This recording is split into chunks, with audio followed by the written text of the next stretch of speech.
ఓం శ్రీ గురుభ్యో నమః. ఓం గం గణపతయే నమః.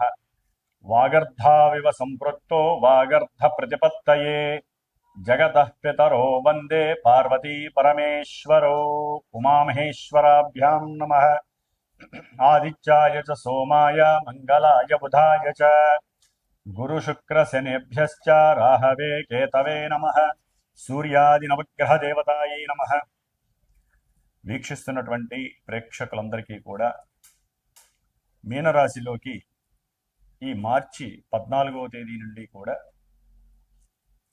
సూర్య భగవానుడు తన యొక్క సంచారాన్ని పూర్వభద్ర నక్షత్రము, ఉత్తరాభద్ర నక్షత్రము, రేవతి నక్షత్రంలో సంచారాన్ని కావిస్తూ, అలాగే మార్చి 11వ తేదీ నుండి కూడా మిథున రాశిలో వక్రగతిలో ఉన్నటువంటి గురు మహానుభావుడు రుజుమార్గంలో ప్రయాణం చేస్తూ అత్యంత బలవంతుడై తన యొక్క దృష్టి బలము చేత ఎన్నో రాసులు వాళ్ళకి శుభాలని చేకూరుస్తూ, అలాగే బుధగ్రహము ఈ యొక్క మార్చి నెలలో మరియు ఏప్రిల్ నెల వరకు కూడా మరి ఆయన కుంభరాశిలో రాహువుతో తన యొక్క సంచారాన్ని గడుపుతూ, శుక్ర భగవానుడు మార్చి 2 నుంచి ఏప్రిల్ 1 వరకు కూడా దాదాపుగా మనకి ఈ యొక్క మీనరాశి అయినటువంటి ఉచ్చస్థితగతుడై, అట్లాగే రాహువు కుంభరాశిలో,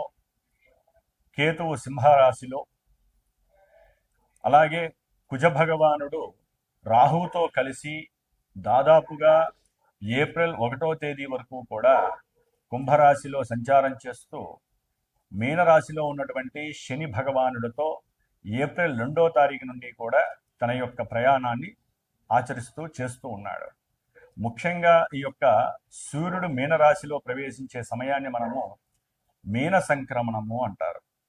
ఇది మార్చి 14 నుంచి ఏప్రిల్ 15వ తేదీ వరకు కూడా ఈ సూర్య భగవానుడు మీనరాశిలో సంచరిస్తూ, మిగతా గ్రహాలన్నీ కూడా ఈ విధంగా సంచరిస్తూ, చంద్రుడు 2.5 రోజులకి ఒక్కొక్క రాశిని సంచరిస్తూ మేషాది మీనరాశి పర్యంతము ఏ రాశుల వారికి, అట్లాగే అశ్విన్యాది రేవతి నక్షత్ర పర్యంతం ఏ నక్షత్రాల వారికి, అట్లాగే ఒక్కొక్క రాశిలో కూడా నామాక్షరాలు కలిగినటువంటి వారందరికీ కూడా ఈ యొక్క గ్రహాల యొక్క స్థితిగతులు ఏ విధంగా వారిని పరిపాలిస్తూ కొంతమంది రాశుల వారికి శుభాలని, కొంతమంది రాశుల వారికి ఇబ్బందుల్ని కలుగజేస్తూ ఉంటాయో తెలుసుకుంటూ, మరి మేషరాశి పర్యంతము మీనరాశి వారికి ఈ మార్చి 14వ తేదీ నుండి ఏప్రిల్ 15వ తేదీ వరకు ఏ విధమైనటువంటి గ్రహ స్థితిగతులు కల్పింపజేస్తూ ఉంటాయో తెలుసుకుందాం. మేషరాశి వారికి మార్చి 14వ తేదీ నుండి మరి ఏప్రిల్ 15వ తేదీ వరకు కూడా సూర్య భగవానుడు ఆరోగ్యం భాస్కరాజిచ్చే, అట్లాగే ఈయన ఉద్యోగ అవకాశాలని, ఉద్యోగాదులని, మరి సంతానాన్ని కలుగు చేయాలన్నా కూడా ఈ యొక్క సూర్య భగవానుడి యొక్క అనుగ్రహం తప్పకుండా ఉండాలి మేషరాశి వారికి. మరి మేషరాశి వారికి సూర్య భగవానుడు మరి మార్చి 14వ తేదీ నుండి కూడా మీనరాశిలో తన యొక్క సంచారాన్ని ప్రారంభం చేస్తూ శని భగవానుడితో పాటుగా సంచరిస్తూ ఎన్నో రకాలైనటువంటి ఆర్థిక అసమానతలని, ఆర్థిక లావాదేవీలలో కావచ్చు, వీరి యొక్క ఆరోగ్య విషయంలో జాగ్రత్తలు తీసుకోవాల్సినటువంటి సమయంగా భావించాలి. షేర్స్లో కానీ, లేకపోతే స్టాక్ మార్కెట్లో కానీ, వెండి బంగారం నిల్వలు ఉన్నటువంటి వారు కానివ్వండి, అంటే వాటి మీద పెట్టుబడి పెట్టాలి అనుకున్న వాళ్ళు కొంచెం జాగ్రత్త వహించడం చాలా మంచిది. ఎందుకంటే ఈ సూర్య భగవానుడు మేషరాశి వారికి 12వ స్థానంలో ఉండటం అనేటటువంటిది శని భగవానుడితో ఉండటం వలన చేసే ప్రతి ప్రయత్నంలో కూడా ఆలస్యము, ఆటంకాలు, ప్రతిబంధకాలు కలిగి, మానసిక వికారాలు కలిగి, శరీరం దుర్బలత్వం పడి 12వ స్థానము అనారోగ్యాల్ని సూచిస్తుంది. తండ్రితో వైషమ్యకరమైనటువంటి విభేదాల్ని సూచిస్తుంది. తండ్రి యొక్క ఆరోగ్య విషయంలో వీరికి మానసిక చింతన ఎక్కువ అవుతుంది. అట్లాగే వృత్తి ఉద్యోగ వ్యాపార విషయాలలో ఏ మాత్రము సరైనటువంటి మానసిక ఫలితము కలుగక వీరు మానసిక నిర్వేదాన్ని పొందుతూ బాధలు పడే పరిస్థితి. ఊరికినే ఉద్యోగాదుల్లో వీరు చేసేటటువంటి ఉద్యోగం కింద ఉన్నటువంటి వారితో ఊరికినే గొడవలవ్వటం, వారు వీరి మీద లేనిపోని సాడీలు చెప్పి వీరి ఉద్యోగానికి ఎసరు తీసుకొచ్చేటటువంటి ప్రయత్నాలు చేస్తూ ఉంటారు. కాబట్టి మరి ఈ సూర్య భగవానుడు శనితో కలిసి ఉండటం వలన, ఈయన యొక్క 12వ స్థానంలో మేషరాశి వారికి ఉండటం వలన ఆరోగ్య విషయం గురించి కానీ, ఉద్యోగ భద్రత గురించి కానివ్వండి, లేకపోతే ప్రమోషన్స్ రాలేదు అనుకున్నటువంటి వారు కానివ్వండి, కాస్త ఆదిత్య హృదయాన్ని రోజు కూడా వీలుంటే 6 సార్లు చదవండి. లేదు అంత సమయం లేదంటే ఒక్కసారి చదవండి. అట్లాగే ఈ నెల రోజుల్లో కూడా సూర్యనారాయణుడికి సంబంధించినటువంటి గోధుమ రొట్టెలు ఏదైనా ముసలి వాళ్ళకి కానీ, లేకపోతే కుక్కలకి కానీ, నల్ల కుక్కలకి కానీ మీ చేత్తో గనక వాటిని గనక దానం చేసినట్లయితే కార్యక్రమాలలో కొంతవరకు ముందుకు వెళ్ళే అవకాశం ఉంటుంది. ఆరోగ్యము చాలా సమృద్ధిగా లభించేటటువంటి అవకాశము కలుగుతుంది.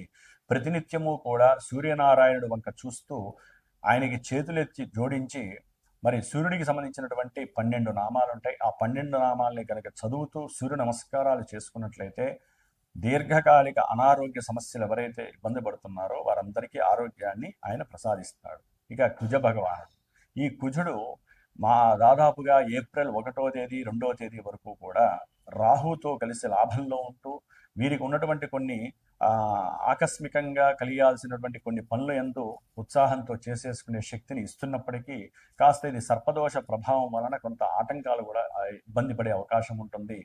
ఏప్రిల్ 1వ తేదీ నుండి కూడా 15వ తేదీ వరకు ఈ కుజుడు శనితో కలిసి, అట్లాగే రవితో కలిసి, రవి కూడా ఇక్కడ బలహీనుడే ఉన్నాడు కాబట్టి గవర్నమెంట్ వ్యవహారాల నుంచి వీరికి గృహ విషయాలు కానీ, భూ సంబంధిత విషయాలు కానివ్వండి, లేకపోతే రియల్ ఎస్టేట్ వ్యాపారులు అయితే కనుక వారికి సంబంధించినటువంటి వ్యాపార సోదాలు జరగటము, వారి దగ్గర ఉన్నటువంటి బ్లాక్ మనీ ఏమన్నా ఉంటే అది బ్యాంకు వాళ్ళు కానీ లేదా గవర్నమెంట్ కానీ జప్తు చేసుకోవటం, ఐటీ సోదాలు జరగటము, లేదా ఆకస్మికంగా వీరికి ప్రయాణ గండాలు కలగటము, తండ్రి గారి యొక్క అనారోగ్యము, ఆపరేషన్స్ వలన వీరు మానసిక దుస్థితి ఒక రకంగా ఫీల్ అయిపోవటము, ఆవేశం ఎక్కువ అవ్వటము, కోపము, తాపము, లేనిపోని ఉద్యోగాదుల్లో అయితే కనుక కొంతమందికి అంటే ఈ రవి, కుజుడు, అట్లాగే శని, మరలా శుక్రుడు కూడా కలుస్తున్నారు. ఈ చతుర్గ్రహ కూటమి మేషరాశి వారికి ఆర్థిక పరమైనటువంటి విషయాలన్నీ కూడా మరి భార్యాభర్తల మధ్య కానీ, కుటుంబ విషయాలు కానివ్వండి, వీరిని ఊపిరాడనివ్వని పరిస్థితి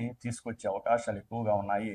ఆర్థికంగా అన్నదమ్ముల మధ్య విపరీతమైనటువంటి గొడవలు, కొట్లాటలు, అవసరమైతే ఒకరి మీద ఒకరు చేయి చేసుకోవటము, కొంతమంది అజ్ఞానులుగా ఉండేటటువంటి వారైతే కనుక వారి మీద లేనిపోని అభాండాలేసి జైళ్ళల్లోకి తీసుకెళ్లే పరిస్థితి కలగటము, కొంతమందికి అయితే కనుక వీరి యొక్క భూముల్ని, స్థలాలని కూడా వారు కబ్జా చేయటము, లేకపోతే గవర్నమెంట్ ఈ భూమి అంతా కూడా మాకు సంబంధించిందని చెప్పి వీరి మీద కేసులు బదలాయించటము, ఇట్లా కోర్టు కేసులు ఎందు మునకలయ్యేటటువంటి పరిస్థితి కొంతమంది మేషరాశి వారికి కలగడానికి అవకాశం. అట్లాగే ఆర్థికంగా కూడా వీరికి పెట్టుబడులు పెట్టేటప్పుడు అసలు ఈ నెల రోజులు ఏప్రిల్ ఎండింగ్ వరకు కూడా పెట్టకండి. దానివలన లేనిపోని సమస్యలు ఆకస్మికంగా కలుగుతాయి. ఉద్యోగాదుల్లో లేనిపోని బెడదల వలన కొన్ని మార్పులు చేర్పులు, గృహ వసతుల్లో కూడా మీకు కంఫర్ట్నెస్ లేక గృహం మారేటటువంటి పరిస్థితులు కలగటము, కడుతున్నటువంటి ఇళ్ళన్నీ కూడా ఆగిపోవటము, కొంతమంది లేకపోతే మీ ఫ్లాట్ సమయానికి ఇస్తానని మీరు గృహప్రవేశ ముహూర్తం పెట్టుకున్నప్పటికీ వారు సమయానికి దాన్ని ఇవ్వలేక మీరు వారి మీద అరవటము, గొడవడము, కొట్లాటలు, లేనిపోని జగడాలు, తగవుదులు, ఇట్లా ఎన్నో రకాలుగా ఇబ్బందులు ఎదురయ్యేటటువంటి పరిస్థితి మేషరాశి వారికి ఉంది. అట్లాగే 3వ స్థానంలో ఉన్నటువంటి గురుడు వలన ప్రయాణాల విషయాలలో కాస్త మీకు జాగరూకత కలుగుతుంది. తొందరగా వెళ్లాల్సి వస్తుంది. దగ్గర ప్రదేశాలకు వెళ్ళి కాస్త ఆనందంగా గడపాలని అనిపిస్తుంది. ఏదైనా గొడవలు ఉంటే వాటి యందు కాస్త సంభాషించి మాట్లాడుకొని ఆ గొడవల నుంచి విముక్తి పొందాలనే చిన్న ఆలోచనలు కలుగుతుంది. లాభంలో ఉన్నటువంటి రాహుగ్రహము మరి కాస్త అనుకూలమైనటువంటి భావనలు ఇస్తున్నప్పటికీ ఇక్కడ ఈ యొక్క చతుర్గ్రహ కూటమి మాత్రము 12వ స్థానంలో మేషరాశి వారికి నానా భీభత్సకరమైనటువంటి ఇబ్బందులు కలుగజేస్తుంది. కాబట్టి మేషరాశి వారు మాత్రము తప్పకుండా రవికి, కుజుడికి, శనికి, అట్లాగే శుక్రుడికి, ఈ 4 గ్రహాలకి కూడా జపములు, క్షీరతర్పణాలు చేసుకొని వాటికి సంబంధించిన లఘుమాత్రంలో హోమం చేసుకొని దానాలు ఇవ్వటం వలన చాలా విశేషమైనటువంటి ఫలితం కలుగుతుంది.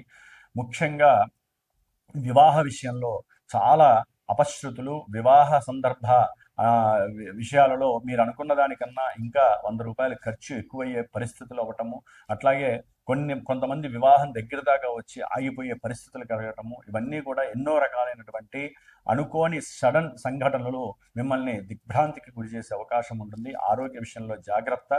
ఆదిత్య హృదయ స్తోత్ర పారాయణ వలన, అట్లాగే సుబ్రహ్మణ్య భుజంగ స్తోత్ర పారాయణ వలన, కనకధార స్తోత్రము చదవటం వలన, హనుమాన్ చాలీసా చదవటం వలన ఈ 4 గ్రహాలకి సంబంధించినటువంటి దోషాలు ఏమైనా ఉంటే పటాపంచలైపోతాయి. అట్లాగే ఎవరైనా సరే మేషరాశి వారు ఒక పట్టాన ఇబ్బందులు పడుతున్నాము, ఈ గోచార ప్రభావం కొంతమందికి పాజిటివ్గా ఉంటుంది, కొంతమంది నెగిటివ్గా ఉంటుంది. ఈ రెండింటికి ముఖ్యం ఒకటే, వారి యొక్క జన్మజాతకం. ఎవరి జన్మజాతకంలో అయితే కనుక శుభగ్రహాలు శుభస్థానాల్లో ఉండి, అట్లాగే శుభ మహర్దశలు అంతర్దశలు విదశలు జరుగుతున్నట్లయితే వారికి ఆ జన్మ లగ్నం అనేటువంటిది. కాబట్టి ఆ లగ్నము దశల్ని బట్టి వీరికి ఇవన్నీ జరగాల్సిన అవసరం కొంతమందికి ఉండదు. కొంతమందికి బాగా కలిసి వచ్చే అవకాశం, కొత్త వ్యాపారాలు కలిసి వస్తే, పెళ్లిళ్ళు అవుతాయి, సంతానం కలుగుతుంది, కొంతమందికి క్రీడారంగంలో ఉన్నతమైనటువంటి పదవులు వస్తాయి, అట్లాగే ఉద్యోగాదుల్లో మంచి మార్పులు చేర్పులు జరిగి వీరికి ఆనందకరమైనటువంటి ఉత్సాహవంతమైనటువంటి పరిస్థితులు ఏర్పడవచ్చు. జన్మజాతక ప్రభావం చాలా ఎక్కువగా చూపిస్తుంది. కాబట్టి ఎవరైనా సరే ఎన్ని రోజులు మేము ఎన్ని పూజలు చేసినా కూడా మాకు సరైనటువంటి ఫలితం దక్కట్లేదు అనుకుంటే జన్మజాతకాన్ని కనుక పరీక్షించుకోవాలి. జన్మజాతక రీత్యా అసలు మీకు ఏం జరుగుతోంది దశలు అంతర్దశలు తెలుసుకోవాలనుకుంటే తప్పకుండా మా యొక్క శ్రీమాత జ్యోతిషాలయ పీఠానికి సంప్రదించండి.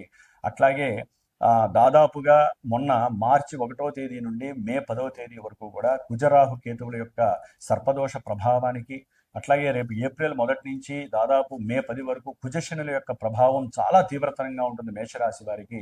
వారి గురించి నిత్యము కూడా మంజుసూక్త జప పారాయణము, కుజశనులకి జపము, అట్లాగే హనుమాన్ చాలీసా పారాయణ మీరు చేయండి. తప్పకుండా నేను కూడా ఇక్కడ 5 సార్లు చేస్తున్నాను పీఠంలో సర్వమానవులకి. అట్లాగే ముఖ్యంగా మేషరాశి వారి గురించి. కాబట్టి ఈ యొక్క హోమాదులు ముఖ్యంగా మా పీఠంలో ప్రతి అమావాస్యకి కూడా ఎవరైతే ఈ యొక్క ఇబ్బందులు పడుతూ ఉంటారో జాతకరీత్యా కానీ గోచార రీత్యా, వారు అనుకున్న పనులు సాగటానికి ఆ అమావాస్య రోజున చేసేటటువంటి హోమాలు చాలా పరమ పవిత్రమైనటువంటివి. మరి మా పీఠంలో ముఖ్యంగా ప్రతి అమావాస్య నవగ్రహ నక్షత్ర మృత్యుంజయ సహిత ఈసారి అయితే కనుక మార్చి 18వ తేదీన సుబ్రహ్మణ్య పాశుపత రుద్రహోమము, అట్లాగే చండీ హోమం కూడా చేయాలని నిశ్చయించుకున్నాము. ఏప్రిల్ 17వ తేదీ అయితే కనుక హనుమంతుడికి సంబంధించినటువంటి హనుమత్ పాశుపత రుద్ర హోమము, పవన సూక్త హోమము చేయదలిచి ఉన్నాము. కాబట్టి ఎవరైనా సరే జాతకరీత్యా కావచ్చు, ఇలాంటి పూజల రీత్యా కావచ్చు, పీఠంలో చేయించుకోవాలనుకుంటే తప్పకుండా ఫోన్ చేసి సంప్రదించండి. మీకు అన్ని విధాల శ్రేయస్కరంగా ఉండేటటువంటి మంత్రప్రయోగము తంత్రప్రయోగము ద్వారా ఆ పార్వతీ పరమేశ్వరుల యొక్క అనుగ్రహం మీకు కలిగేటట్టుగా చేయటం మా యొక్క పీఠం యొక్క బాధ్యత. మేషరాశి వారు జాగ్రత్తగా ఉండండి. ఎటువంటి నిర్ణయాలు తీసుకున్నా సరే 1కి 10 సార్లు ఆలోచించండి. తొందరపడి ఆవేశపడకండి. హ్యాపీగా ఉండడానికి ప్రయత్నం చేయండి. ఓం శ్రీమాత్రే నమో నమః.